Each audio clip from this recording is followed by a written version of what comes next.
And in this video presentation, it's going to be an interview of the difference, because I'm going to do very little talking indeed, maybe none at all. And Klaus is going to be doing an audio commentary on one of his extremely special, unusual and fascinating slideshows about the artifacts and the various phenomena that he has been researching, discovering, investigating personally all over the world, relating to what I think you could legitimately call the hidden history of the human race. Would you say that that's a good summary, Klaus? That's a very good summary, yes. So I'm going to step back here, and what follows now, just kick back and enjoy this slide presentation, and Klaus is going to take you through his own journey. You can accompany him on his own journey through his own discoveries. And take it away, Klaus. What are we looking at here? I can see an array of pyramids. What's the significance? The significance is that you can find pyramids all over the world, on each continent. And the question is, when and who did build those pyramids? Why many of those pyramids all over the world are looking very, very similar? Another question is, did there really exist a global civilization? And I think many of our researchers are really telling us that once upon a long time a global civilization existed. But how many thousands of years ago, we don't know. Most of the audience of Project Camelot may know about the story of one stone pyramid building found in 1984, 25 meters under the sea level in Japan, on the island of Yonaguni, which is the southeast Japanese island belonging to the Ryukyu island group. And there is still a struggling of some international archaeologists who are saying that these monuments were done by nature. But my friend Professor Masaaki Kimura did several years since then researches not only on this monument, but also he found several others close by. On the right side down you have a model, and one thing nature is definitely not doing on top of two platforms of this monument. There is one huge stone turtle and one huge stone bird like an eagle. Nature is doing many things, but not such a precise, perfect monument. And the question is, where are all the stones? If nature would have done it broken down, where are those stones? There are also streets, and there was also found a stone stadium like a Roman Colosseum with stone seat rows and stone stairs. Nature is great, is doing many, many great things, but not such perfect buildings. Here you have the huge stone turtle, and you can see also how small is a diver against this big monument. Here you have one street with stairs going up. Here again a very close-up picture just to recognize the size of this huge monument. Here you can see some world maps. On the top, on the right side, you can see the Piri Reis map, which was used already long time before Christopher Columbus came to America. And you can see how perfect this map was already in the beginning of the 16th century, showing part of Europe, of Spain, Portugal, part of Western Africa, and also part of South America.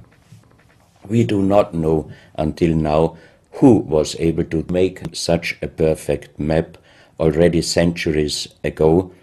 And on the rest of the Piri Reis map, which we do not show on this picture, you can also see the Antarctic without ice. In 1956, researchers found out that the Earth under the ice mass at the Antarctic is exactly like the Piri Reis map was showing.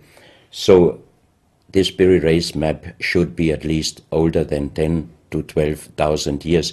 But the next question would be, who was able to make such a wonderful world map?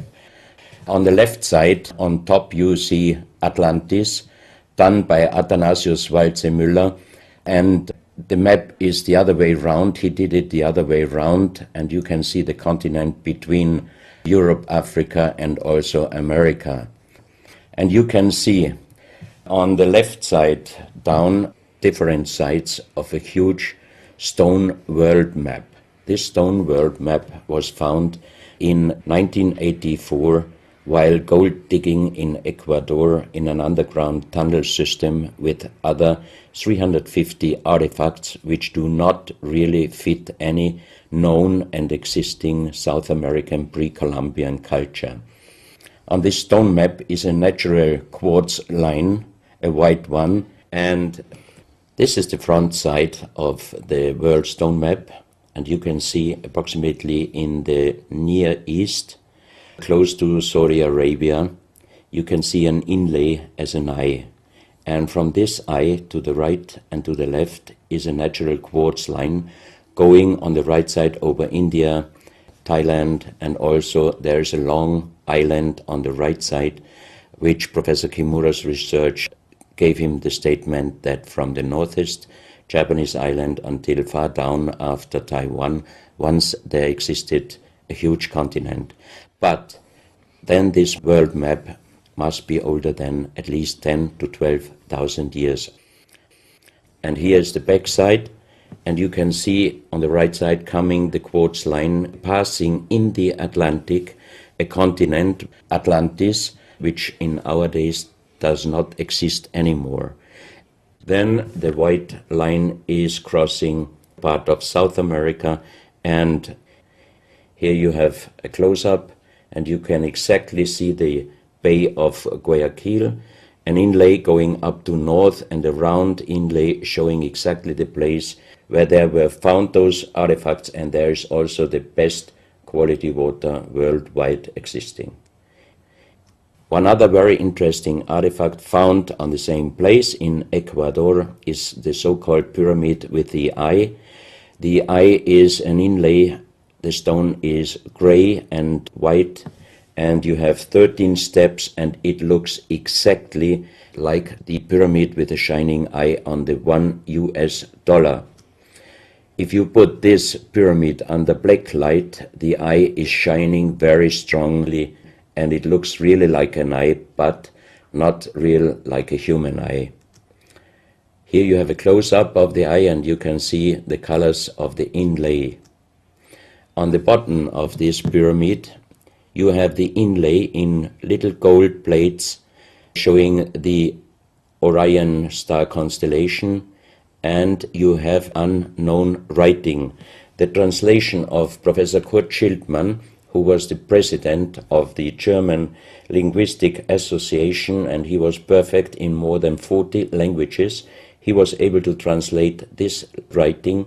He called it pre-Sanskrit because it is older than the oldest writing. And the translation of these 4 letters you can see here, his translation is "the Son of the Creator comes." As we found the same writing on stones in certain countries like Ecuador, Colombia, Illinois, United States, Clausel, France, Malta in the Mediterranean, Turkmenistan, Australia, and in southern Calabria, Italy, just a few years ago. Always there are stones and ceramics, terracotta, with the same writing.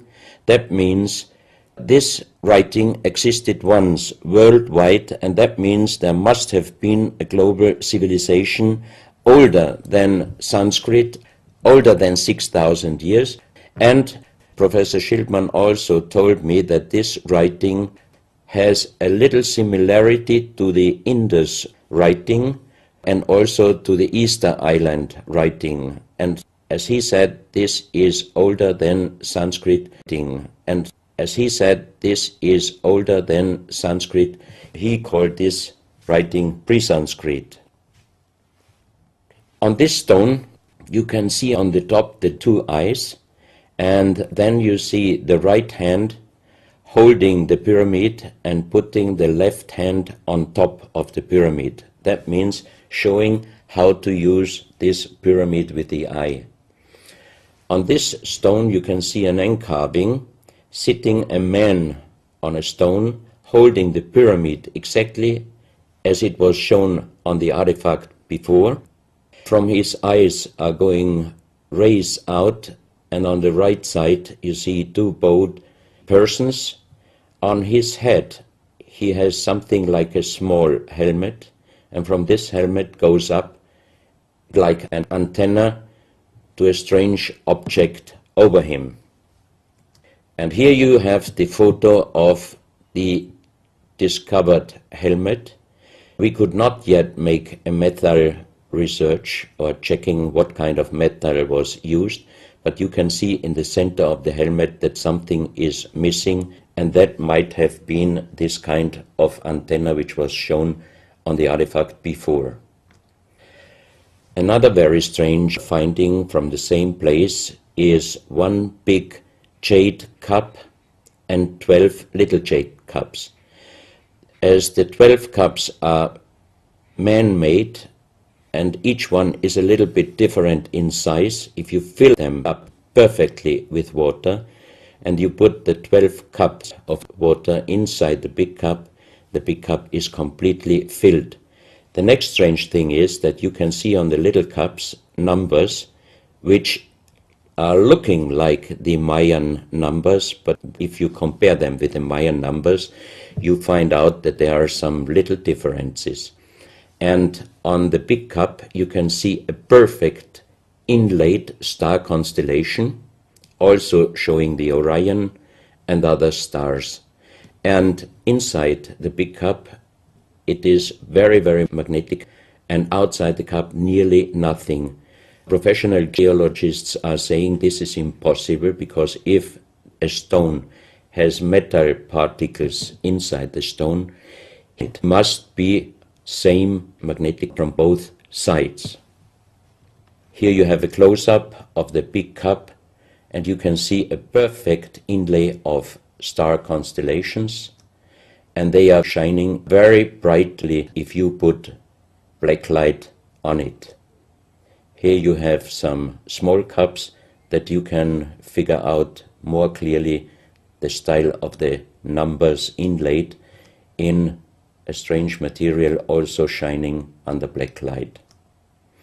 That's another piece, a jade plate with the same star constellation inlay like on the big cup, and two persons facing the sky, and on the next picture you can see that also the eyes of these two statues and the star constellation is shining very strongly under black light.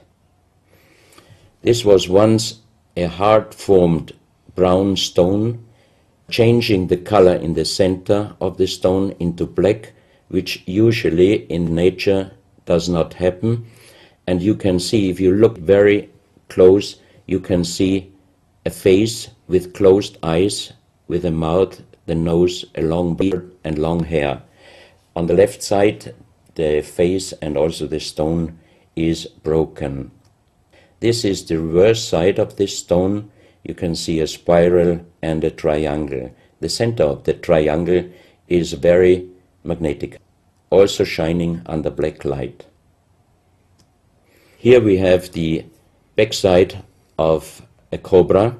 The cobra never existed in South America, but this one was found at the same place. On this side of the cobra head you have 33 lines in lines. So 33 is also a very mystical number since long time. And on the left side and right side you have 7 points inlaid, and maybe these are the chakras. Also this cobra head is shining brightly if you put black light on it. Another object here, you have a perfect worked dolphin head, and also this artifact is shining under black light. Here you have a kind of stone helmet. You can put this granite stone helmet on your shoulders, or you can lay your head inside it, And the inlay points which you see on this helmet, some experts told me that these points are exactly the acupuncture points on the human head. Here you can see how it might have been used. And a few months ago, they found at the same place an unfinished stone helmet. So that means that also some of these artifacts were made directly in Ecuador, but many, many years ago. And also the inlay on this object are shining under black light very bright. This is a fantastic jade snake, and also the inlay points are shining under black light. Here we have one artifact which is very perfectly carved on the back side, so that means it might have been used to put this artifact on the front of your forehead. You can see the two eyes inlaid, and on the reverse side you have the so-called third eye. Maybe this artifact was used for some ceremonies or for meditation. Here we have a jade plate with an inlay of a spiral, also shining brightly under black light. Another one, you can see 7 rings inlaid in the jade plate and also shining under black light. Maybe this also could be a presentation of the 7 chakras. Here is one of the ceramics found there. It's a great masterpiece, and the question is, how can you make this artifact out of one piece of ceramic? Here we have another pyramidal stone found also in Ecuador. On top you see the pyramid with the eye, and you have down several spirals and symbols. Some of them are very similar to the churchward Nakal plates, which he found 1880 in India, and the translation was talking about the sunken continent of Mu. This is a marble with another inlay of a spiral, also shining very brightly under black light. Another stone in a pyramidal form with an inlay of an eye.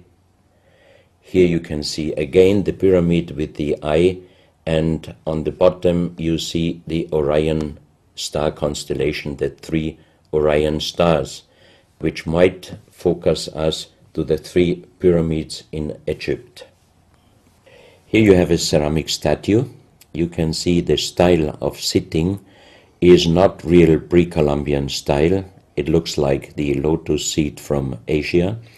On top of this statue you have a head with some points, and it looks quite similar to many of the Buddha presentations.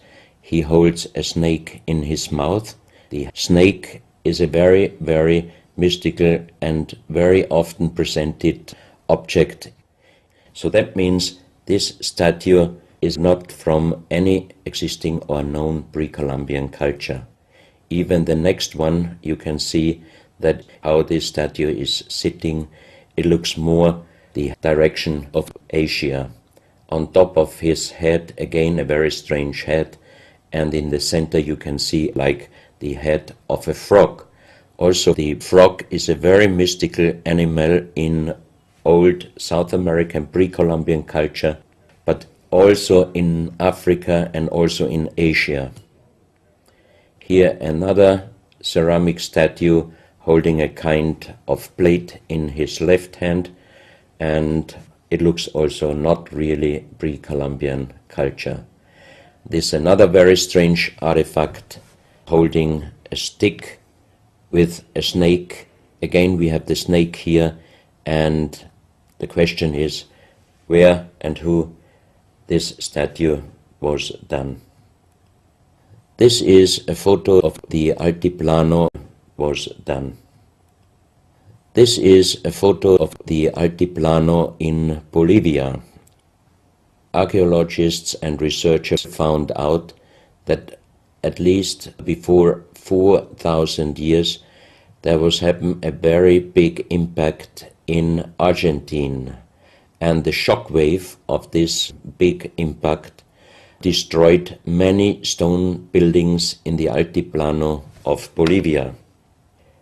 You have here a picture of Pumapunku, a very strange place close to Tiahuanaco in Bolivia, and you see tons of stone plates with perfect work on it destroyed. Maybe this was the reaction to the big impact in Argentina. Here you have my friend Giancarlo Bonfanti, Italian researcher, in the center of the so-called Sun Gate in Tiahuanaco in Bolivia, and some researchers write that the figurines on top of this side of the Sun Gate are showing the Venus calendar. Here you have one of the big stone plates from Pumapunku, and you can see how perfect this stonework was done. And the question is, could you do such perfect work with simple tools? Close to this area, they found skeletons with a size of 2.6 meters. And the picture on the top shows you the skull of one of these skeletons, and it looks like it is deformed, but definitely these skulls are not deformed. They are natural style, like an egg. On this photo you see how strong the jaw of those skulls were. This is a front view, and the most interesting photo is this one, because you can see that the top of the skull does not have the three plates which we have as Homo sapiens, and that shows us that these skeletons are not Homo sapiens. What we might be able is doing a DNA check and an age dating on these skeletons, because we are very much wondering what kind of humans did exist long time ago and how long ago. On the next pictures I show you some artifacts found close by the real giants, and when I first time got this mask in my hands, I tried to look through the two eyes. At that time I didn't know that they were belonging to 2.6 meter skeletons, and I was just wondering, why did they make masks where you can only look out from one eye? But after knowing that those people were over 2.5 meters, I could imagine that their skull was of course bigger than our skull, and that's why these masks were for us oversized. That's another mask from Bolivia, another one with very wonderful encarving, many spirals and many symbols, which we also found in many other cultures. This is a very heavy stone figurine, and again here you can see on the top the head of a snake going down on his backside. This is the reverse side. You can see again the snake. So that means the snake must have been a very, very important animal in the past of our history. Here you can see a stone flute. The strange thing is that the vibration of the sound of these stone flutes is exactly the same as our brain waves. So that means maybe those flutes were used for meditation or for healing purposes. And each two holes are connected perfectly with each other. That means you can make perfect holes into this very, very hard stone, but how you connect with simple tools the two holes on the bottom, this would be even in our days a very difficult work to do. Because it's in the shape of a U and it curves around inside the stone. That's right. And With simple tools, you are definitely not able to do such a work. And even the holes are very precise. This is the form of a boat, and you have 3 flute pipes at the end. Here you can see how perfectly they were made. This is another flute, very small. You can use it only with very soft blowing, and the sound is like the sound of the dolphins. This is an artifact where we do not have any idea for what purpose it was used. Now we are in Colombia. On the next few photos, I show you very strange artifacts from Colombia in South America. The most famous industrial designer and architect in Colombia, Professor Jaime Gutierrez, is collecting strange artifacts from his country already since centuries. His most important piece is the so-called genetic disc. Here you can see a disc made out of lyddite, a very hard stone. It's nearly the same hardness as granite, but the structure of lyddite is like leaves, so it would be quite impossible to make the same disc in our days out of the same material. The diameter of this disc, we call it the genetic disc, is about 27 centimeters. And on this disc you have several things presented which usually you can only see with a microscope. For example, on the left side, around 11 o'clock, you can see one egg, human egg, without, and another with spermia. On the right side, at approximately 1 o'clock, you can see some spermias, and then you have several very strange presentations which we could not explain. But here on the left side you have a microscopic photo from the inside of a lady done by a Swedish photographer, and you can see that the egg without and with spermia looks exactly like the presentation on this genetic disc. On the reverse side you have on top several presentations of fetus in different size, different age, ending up with looks like a little child. You see also at the end of the plate around 6 o'clock female and male, and also on the right side around 9 o'clock you can see the presentation of man, woman and child. But the strange thing is how they present those human-like heads. Here you can see a knife done by the same material, lyddite. On top of the knife, on the handle, you have mother's head. Beyond you have the child's head, and the umbilical cord is going around the neck of the child. So that means this knife would have been used to cut the umbilical cord, saving the child's life. This is a close-up mother, child and umbilical cord. This is an instrument. It might have been used for helping the child coming out, leaving the mother, when there were some complications. And it is also made out of the same material, lyddite.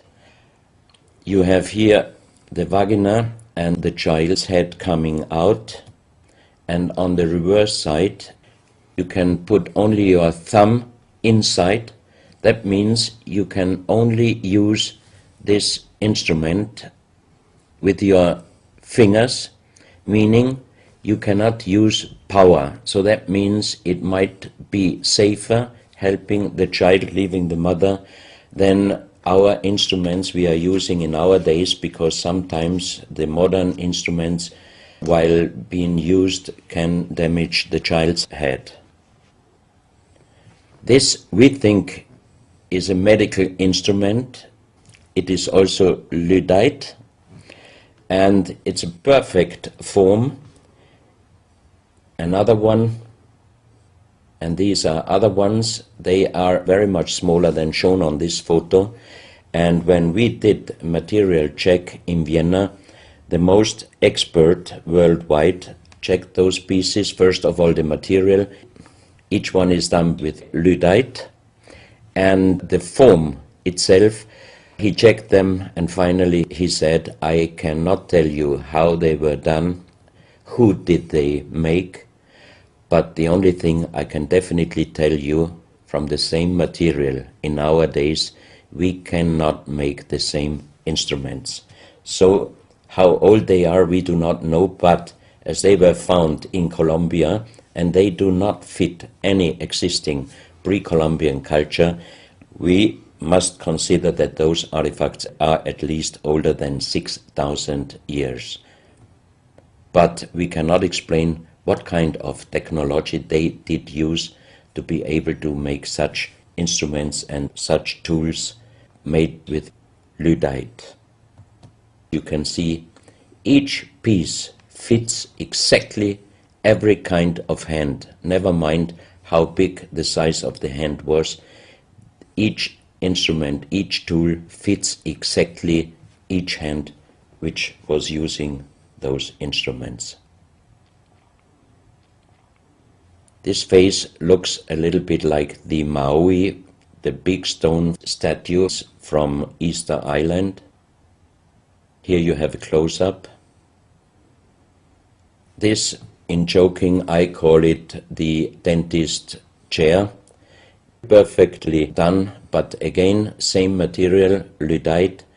And the strange question is, why, if they could make such perfect figurines out of this very difficult material, why did they show the human face always with big round eyes and a little nose and a big mouth? There is no real explanation possible. This is again one piece from Colombia, Lyddite. On the front side you see the mother holding the baby, and on the back side you see the man with armors, most probably for hunting. This stone figurine was found in Colombia. It looks exactly like the Maui statues from Easter Islands, but it is only about 30 centimeters in size. This is another masterpiece of stonework. You have on both sides presented one bird, but if you look at the front side, you can see that the two birds presenting a face, and on the left side, between the bird's head and the wings, you see again this unknown writing which we found on stones from all over the world. This is the mother holding a child, very strange face, and it's a kind of jade material. This is another stone from Colombia showing an armadillo. On top of the armadillo you can see a strange face with long ear and two horns on top. On this artifact you can see a smiling face on top. You have two triangles on this side, and on the other side, on the right side, you have a face. Again, the animal face on the right side, and some unknown symbols. And on the bottom of this object you see an animal, looks like a crocodile. Now we are moving to Guinea, West Africa, very close to the Guinea, West Africa, very close to the border with Mali. They found on a huge granite mountain the half portrait of a lady done in granite stone, and the size of this statue from top of the head until the middle of the torso is exactly 150 meters. So this is a real big question. Who might have been able to do such a huge granite half-portrait in a mountain at least 10 to 12,000 years ago, because the Italian geologist Professor Pittoni was on the spot. He did these photos and he checked the earth on the bottom of this mountain, and his calculation was that this stone monument must have been done at least 10 to 12,000 years ago. But then we have the real big question: who could have been able to do such a big stone monument? Even in our days, it would be impossible, or at least it would cost so much money that it would never be able to do. And if you look at the close-up of the face, some experts told me that this face definitely is not European, but also, of course, not black African. It must be either South American or Asian culture. But then again, we are at the point 10 to 12,000 years ago. It might be the civilization, the lost civilization from Atlantis. Close to this area in Sierra Leone, Professor Pittoni was in charge of diamond excavations. And as he heard in this area a legend about Allah was angry with some angels, and he put them into stone and throw them to the earth. He put the sky, also made it into stone and throw it to the earth, and he put the stars and threw them to the earth. The legend says that the sky you can see on this stone, they call them sky stones, sky blue stones found in this area under the earth. And we did research in Vienna. This is definitely artificial stone. It's not a natural stone, and all the material could be found, but the only thing they could not inform us is what kind of color did they use to get this real sky blue color. The stone figurines found from 20 meters down to even 50 meters. Professor Pittoni always took some organic material from the finding place, and the age dating of those stone artifacts are from 2,500 years up to the oldest one, 17,000 years. Here you have a granite stone, so-called nomoli, stone nomoli, with very nice encarving. Here you have a man sitting on an elephant, as there are also the legends of giants all over Africa. You know how big is an elephant. It's a wonderful stonework. It's very hard and very heavy.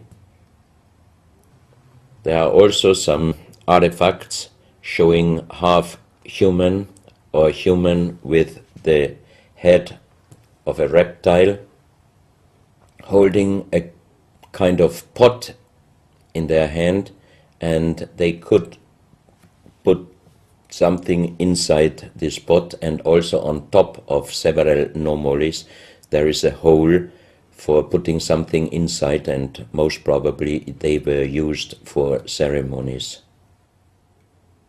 Here you have a kind of animal. It looks like a dinosaur, and when Professor Pittoni found this statue, it was making a strange noise. So he opened the statue, and they found inside the small black ball you can see on the bottom of the statue, and this was iron material. When we did the research on this artifact, and especially on this metal ball, next morning the professor called me and told me that somebody must have done a bad joke to me. I asked why, because the result of the research was this metal material is chrome steel, and chrome steel was found first time at the beginning of the 20th century in Austria. That means it was impossible inside a statue with the age of approximately 17,000 years. But when I called immediately Professor Pittoni, he was laughing and he said, I'm a geologist. If a statue is making a strange sound, I do not open it just right away, but I did several X-rays, and you can see here on the right picture one of the X-ray photos, and you see that inside the closed statue already the round ball, the chrome steel ball, was existing. On this X-ray photo you can see exactly, and also Professor Pittoni saw that this statue in former days already was opened but perfectly closed again, and he called a specialist who opened it exactly concerning this photo, the small stone ball which was closing the hole inside, and you can see that the metal ball was already existing. Some of you might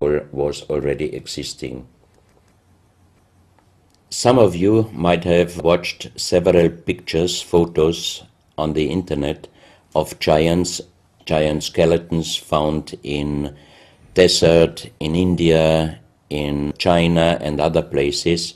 Most of those photos were competition photos to present Photoshop. Perfectly done. I also was quite impressed when I received first time one of those photos, but these photos I'm showing you now, they are definitely not coming out from a Photoshop competition. These photos are real skulls and skeletons. This skull was found in a tunnel system underground in Colombia.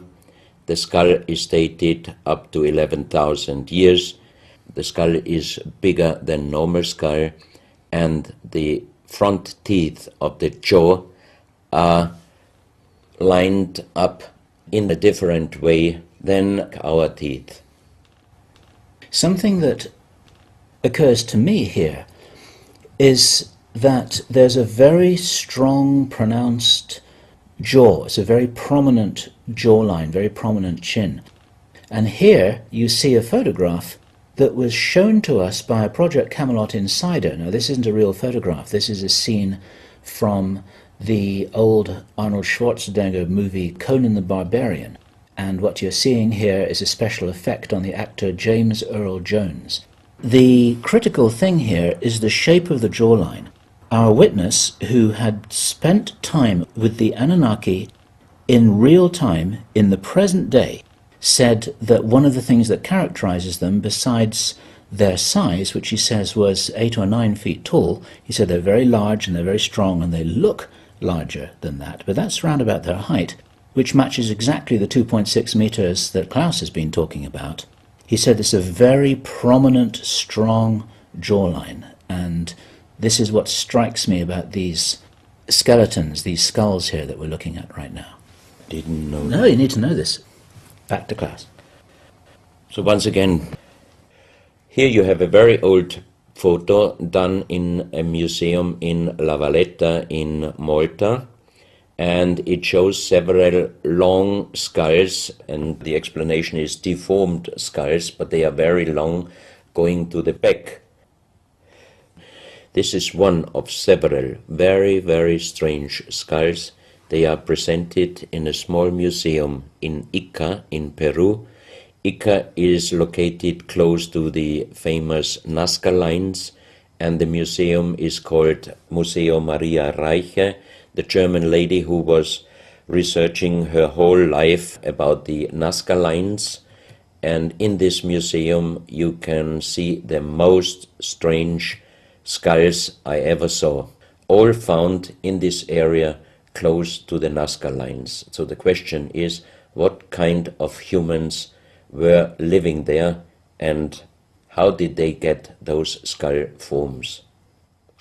And especially this one, definitely several doctors and experts told me it would not be possible to create such a kind of deformation, because through deformation you do not get the double bone material on the skull, and on this skull even you have particles of the skin and hairs, and I think it would not be difficult to do a age dating and especially a DNA analysis of this skull. On this picture I show you some legendary skeleton forms of giants.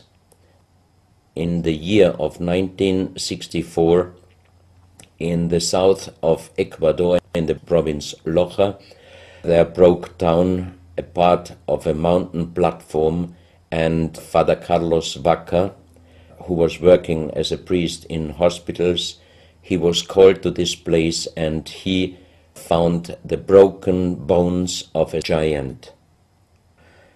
Good. Well, Klaus, I asked you if you would take us on a journey, and for the last nearly an hour, I think it is, you've taken us on a fascinating journey not only around the world, but through time, back as long ago as 17,000 years.